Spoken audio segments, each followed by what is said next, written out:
why owning more doesn't make you wealthy. Here's a question that sounds simple, but almost nobody can answer correctly.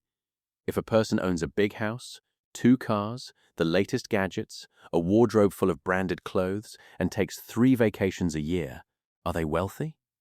Most people would instantly say yes. But what if I told you that same person could be completely broke? And I mean genuinely, dangerously broke, while owning all of that? It sounds impossible. How can someone own so much and have nothing at the same time? But this isn't a rare situation. It's actually one of the most common financial traps in the world, and it's the reason why so many people who look successful are secretly one emergency away from disaster.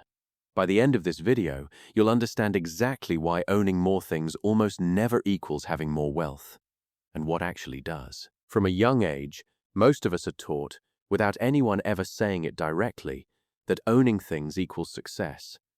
A bigger house means you've made it. A newer car means you're doing well. More stuff simply means more wealth. This belief feels so obvious that we rarely question it. If wealth means having a lot, then the person who owns the most should be the wealthiest, right? But here's the mistake hiding inside that logic. Owning something and being able to afford it are two completely different things. Think about it this way. 2 friends both drive identical, brand new cars. Friend 1 saved up for 2 years and bought the car in cash. Friend 2 walked into the dealership with almost no savings and took out a 5-year loan with monthly payments that eat up a big chunk of their salary. From the outside, both cars look exactly the same. Same color, same model, same shine in the parking lot. But financially, these 2 people are living in completely different realities. One of them owns an asset free and clear. The other one is renting the appearance of ownership from a bank and won't actually own that car for years. This is the first crack in the owning more equals wealthy belief. Ownership isn't just about what's sitting in your driveway. It's about who really controls it, you or the debt attached to it. Let's simplify this with an idea that changes how you see money forever. The difference between things that feed you and things that feed on you. Imagine your financial life as a garden. Some things you plant in that garden grow fruit over time. They produce value, income, or growth without you constantly working for them. These are things like investments, a rental property that generates income, or a business that runs without your daily involvement. We can call these fruit trees. Other things you bring into your garden don't grow anything. Instead, they need constant water, fertilizer, and attention just to stay alive. And they never produce fruit in return. A car needs fuel, maintenance, and insurance every single month, and its value drops the moment you drive it home. A bigger house needs a bigger mortgage, more furniture, higher utility bills, and more taxes. Branded clothes and the latest gadgets need to be replaced every year to stay current. These are weeds. They look nice. Some of them even look impressive, but they constantly drain water out of your garden instead of adding any back. Here's the important part. Most people spend their entire lives planting weeds and calling it a garden. They see someone owning a big house and assume it means wealth, without realizing that house might be draining 40% of that person's income every single month, leaving almost nothing for actual growth. They see a closet full of new clothes and assume success, without seeing the credit card balance quietly growing in the background. This is why net worth, which simply means everything you own minus everything you owe, tells a completely different story than what your eyes can see. A person with a modest apartment and a modest car, but with real investments growing quietly in the background, can have far more actual wealth than someone surrounded by impressive-looking possessions that are mostly financed by debt. Owning more only builds wealth when what you own produces more than it costs. Otherwise, you're not building anything. You're just feeding weeds and hoping they'll eventually turn into fruit trees. They won't. So if this is true, why do so many smart, capable people still fall into this trap over and over again? The answer lives inside a strange quirk of human psychology. Our brains are incredibly good at noticing what's visible and incredibly bad at noticing what's invisible. A new car is visible. A growing investment account is invisible. A bigger house is visible. Reduced debt is invisible.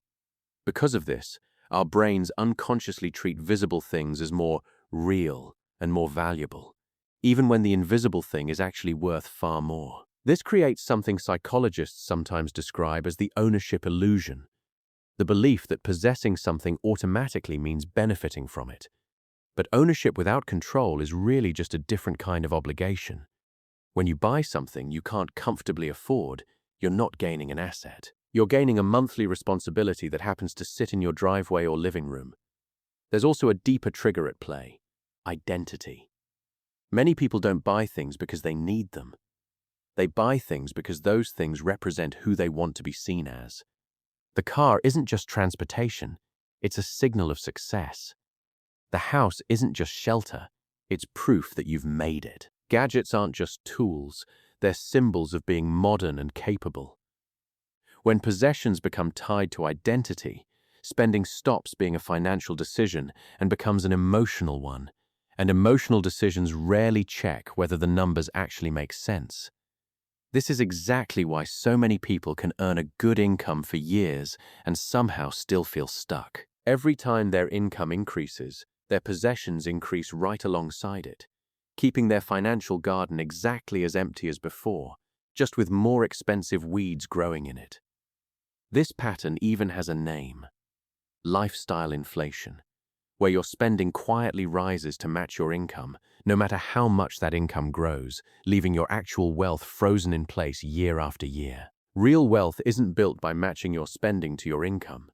It's built by creating a gap between the two and directing that gap toward things that grow instead of things that drain.